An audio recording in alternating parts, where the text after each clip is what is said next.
pembelajaran konstruksi gambar teknik ya. Kalau kemarin konstruksi utilitas, sekarang gambar teknik. Let's go. Halo, selamat pagi. Assalamualaikum warahmatullahi wabarakatuh. Berjumpa lagi dengan saya, channel saya juga atas nama Sinta Srikandi. Ya, kali ini kita bertemu dengan mata pelajaran gambar teknik untuk kelas 1 DPIP dan BKP SMK Negeri 3 Buru. Ya, KD kali ini yang akan kita bahas adalah KD 3.8 dan KD 4.8, di mana KD 3.8 adalah pengetahuannya adalah memahami jenis-jenis gambar potongan dan aturan penggambarannya. Kemudian kompetensi keterampilannya adalah menyajikan jenis-jenis gambar potongan dan aturan penggambarannya. Berikutnya adalah tujuan pembelajaran kita hari ini adalah setelah mengikuti, melihat, mendengar video pembelajaran ini, diharapkan peserta didik dapat memahami pengertian atau definisi jenis potongan gambar teknik bangunan, menentukan jenis potongan gambar teknik bangunan, dan menerapkan jenis potongan gambar teknik bangunan. Kemudian peta konsep pembelajaran kita kali ini adalah pengertian gambar potongan, yang kedua fungsi gambar potongan, dan yang ketiga adalah jenis-jenis gambar potongan. Kemudian pengertian dari gambar potongan. Gambar potongan atau irisan merupakan gambar penampang bangunan yang diproyeksikan pada bidang vertikal yang biasanya berada atau diposisikan pada tempat-tempat tertentu yang membutuhkan detail. Berikutnya, gambar potongan. Pengertian gambar potongan. Gambar potongan adalah gambar yang dipergunakan untuk menggambarkan ruang secara terpotong. Gambar tersebut merupakan hasil proyeksi gambar ruang pada bidang vertikal dan posisinya diambil daripada tempat-tempat tertentu. Letak acuan potongan sebagai dasar penggambaran jelas tertera pada denah. Jadi ada koneksinya ya, ada hubungannya, ada keterkaitannya untuk bisa memahami pengertian jenis-jenis gambar potongan. Kemarin sebelumnya kita sudah membahas tentang KD untuk denah, jadi menggambar denah. Kemudian pada gambar potongan menampilkan semua bahan-bahan interior yang akan digunakan. Gambar potongan. Fungsi daripada gambar potongan adalah, jadi ini masih gambar potongan ya. Fungsinya adalah untuk menunjukkan komposisi ruang interior dan detail penyelesaiannya. Gambar potongan diperlukan untuk suatu desain bangunan yang membutuhkan penjelasan kondisi ruang-ruang, konstruksi, dimensi, skala di dalam bangunan ataupun di luar bangunan. Kemudian penggunaan gambar potongan. Gambar sebagai alat komunikasi yang efektif bagi semua pihak yang terkait dengan bangunan atau produk agar memiliki pemahaman dan persepsi yang sama, maka ada beberapa orang yang harus pihak terkait yang harus sepaham, yang harus sama persepsinya. yaitu siapa saja mereka? Yang pertama adalah perencana, yang kedua pelaksana, dan yang ketiga terutama adalah owner dan pemilik atau pengguna. Kemudian kita akan masuk pada jenis-jenis gambar potongan. Yang pertama adalah potongan dari segi arsitektural. Hampir sama ya, jadi nanti jenisnya kayak kemarin denah ya. Kalau denah juga potongan jenis-jenis gambar denah, ada denah arsitektural, ada denah struktural, dan ada denah detail. Nah, kemudian sekarang adalah gambar potongan segi arsitektural. Nah, ini salah satu contohnya seperti ini. Kemudian yang kedua adalah gambar dari segi struktural seperti ini. Dan yang ketiga adalah gambar potongan detail. Nah, nanti dari ketiga jenis gambar potongan ini akan kita kupas satu persatu. Yang pertama adalah gambar potongan jenis arsitektural. Jenis arsitektural gambar ini dikatakan lebih bersifat arsitektural karena belum dapat digunakan sebagai gambar acuan pelaksanaan pekerjaan di lapangan. Jadi belum bisa, dia hanya menampilkan bentuk saja dengan gambaran di dalamnya ya. Kemudian jenis gambar potongan arsitektural ini lebih ditujukan untuk kepentingan menampilkan gagasan atau presentasi atau ide. Jadi biasanya gambar ini digunakan untuk presentasi atau untuk memberikan penjelasan kepada owner, kepada calon pemilik bangunan tersebut. Kalau kita kan berbicara dengan bangunan berarti kita menjelaskan atau kita presentasi desain kita, gagasan kita ya kepada owner, itu lebih bagusnya ditampilkan secara arsitektural sehingga langsung dapat nge-match, oh ternyata seperti ini nanti bentuknya. Di sini furniture-nya, di sini apanya dan seterusnya.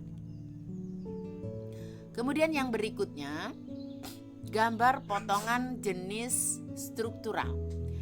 Gambar potongan jenis struktural dari segi struktural memiliki fungsi yang utama sehingga merupakan gambar potongan paling lengkap pada sebuah bangunan. Ya, paling lengkap. Jadi ya ini ya bukan hanya sekedar, dia juga bisa digunakan sebagai presentasi, tapi juga bisa digunakan sebagai acuan pelaksanaan. Ya. Kemudian gambar potongan struktural bertujuan untuk menunjukkan prinsip struktur dari sebuah bangunan secara jelas. Itu makanya dikatakan dia sebagai jadi gambar potongan struktural bertujuan untuk menunjukkan prinsip struktur dari segi bangunan secara jelas. Yang berikutnya adalah gambar potongan jenis detail. Ya, gambar potongan jenis detail ini adalah gambar potongan dari segi struktural yang memiliki fungsi yang utama sehingga merupakan gambar potongan paling lengkap pada sebuah bangunan. Nah, ini paling lengkap ya. Kenapa? Karena ini di sini dia selain menampilkan bentuk, letak, dia juga menampilkan mungkin jenis bahan, ukuran ya, dan lain sebagainya. Kemudian gambar potongan struktural bertujuan untuk menunjukkan prinsip struktur dari sebuah bangunan secara lebih jelas ya, itu tujuannya. Kemudian yang berikutnya adalah ketentuan pada gambar potongan. Gambar potongan ya, pada umumnya gambar potongan yang berada pada gambar perencanaan itu dia menampilkan ya potongan memanjang horizontal dan potongan melintang vertikal. Potongan memanjang horizontal merupakan potongan yang sejajar dengan jalan utama atau biasa disebut dengan garis horizontal. Sedangkan potongan melintang atau vertikal. Jadi ditampilkan secara horizontal yang pertama, yang kedua ditampilkan secara vertikal. Merupakan bidang penampang potongan pada bangunan objek yang tegak lurus terhadap bidang jalan utamanya atau bisa disebut garis vertikal. Jadi potongan itu ada potongan yang searah sumbu Y, ada juga searah sumbu X. Jadi searah sumbu X itu horizontal, secara horizontal, dan arah sumbu Y itu secara vertikal. Berikutnya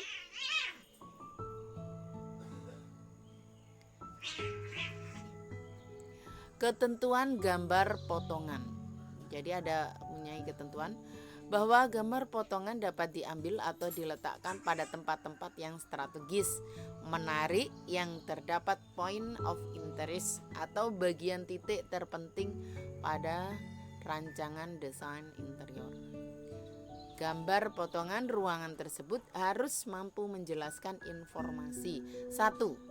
Jadi kalau mau dibuatnya tadi sudah, selain ada point of interest-nya, dia juga harus mampu menjelaskan sistem konstruksi atau struktur ruangan atau bangunan secara sekilas. Yang kedua, ruang yang didesain tampil ya ruangannya. Kemudian sistem pencahayaan dan ventilasi, ini terutama ya. Sistem pencahayaan bisa jendelanya harus nampak, pintunya gitu ya, bukaannya, arah bukaannya begitu. Kemudian sistem pencahayaan tadi ya. Kemudian yang keempat adalah ketinggian atau perbedaan lantai. Ya, ini biasanya juga lantai. Kalau gambar potongan jelas ya, lantai 1, lantai 2 pasti nanti ketika dipotong akan terlihat. Mungkin tangganya dan lain sebagainya. Kemudian yang kelima, kerangka konstruksi langit-langit dan plafon. Nah, ini juga harus tampil biasanya ya.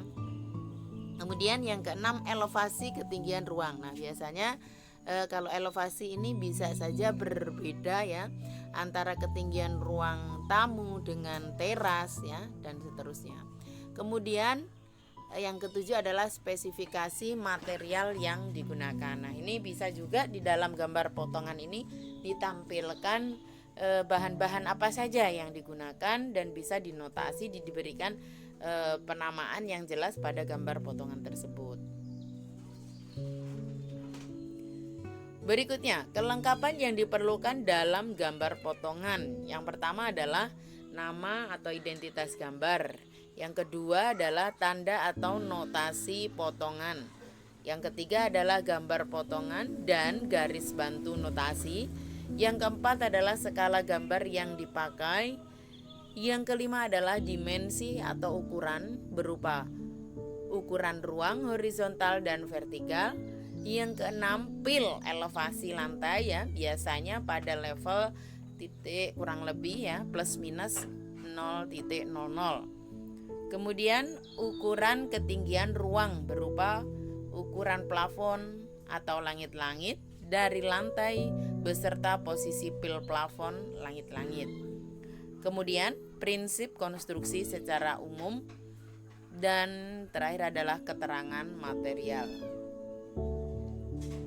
Ya, berikut ini adalah contoh gambar potongan arsitektural. Jadi dia gambar potongan arsitektural ini kalau kita lihat dengan 3 dimensi dan finishing seperti ini. Jadi bentuknya seperti ini. Dia terdiri dari berapa lantai gitu ya, 2 lantai atau 3 lantai. Nah, kalau ini terdiri dari 3 lantai, ada lantai dasar, lantai 1, lantai 2 ya, 3 lantai. Tapi lantainya namanya lantai dasar, lantai 1, lantai 2. Nah, kemudian rangka kuda-kudanya, atapnya seperti ini. Nah, ini hanya bisa digunakan untuk bahwa nanti finishing jadinya seperti ini. Namun gambar arsitektural ini belum bisa digunakan untuk pelaksanaan atau untuk kontraktor bekerja. Kenapa? Karena di sini belum tampil semua komponen-komponennya, ya, baik ukurannya, dimensinya, tebalnya, lebarnya, dan lain sebagainya. Yang kemudian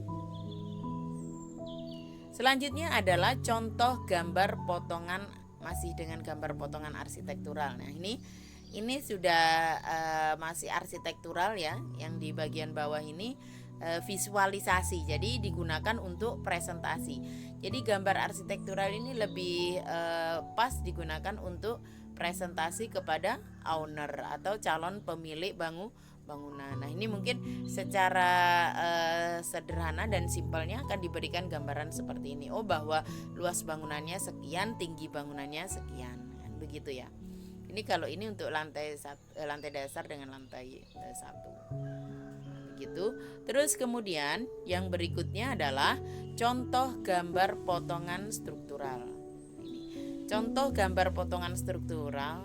Ya, ini dia. Gambar contoh potongan struktural ini dia sudah mewakili ya. Ada gambar, ada dimensinya, ada titik-titik letak fondasi di mana, kolom di mana, pintu jendelanya di mana, dengan ketinggian berapa, elevasi berapa, rangka kayu dan lain sebagainya, sehingga di dalam gambar struktural ini bisa kita gunakan sebagai acuan dalam membuat besar dan kecilnya budget atau rencana anggaran biayanya. Dari sini, dari gambar struktural inilah kita bisa membuat rencana anggaran biaya. Apakah di gambar arsitektural tidak bisa? Bisa, tetapi masih dalam bentuk kasar. Tapi kalau dalam gambar struktural sebagai acuan pembuatan RAP, ini kita bisa membuat RAP secara detail. Jadi RAP pelaksanaan. Yang kemudian adalah contoh gambar detail. Nah, ini kalau kita akan melihat, ini adalah gambar contoh detail dari salah satu konstruksi yang tadi. Jadi didetailkan. Oh, di sini. Oh, di sini bentuk fondasinya seperti ini. Ada fondasi, ada slope-nya, ada apa lagi ini? Ada aan stampengnya, ada pasir uruknya, ada lebar galiannya sekian, tinggi galian sekian, dan lain sebagainya. Ini akan lebih detail, dan inilah yang biasa digunakan untuk pekerja atau pelaksana atau kontraktor dalam melaksanakan pembangunan bangunan tersebut. Di materi kita hari ini, terima kasih atas perhatiannya dan saya akhiri. Assalamualaikum warahmatullahi wabarakatuh. See you next time. Iya, demikianlah tadi materi dari saya. Bila bermanfaat, tolong di subscribe. Thank you.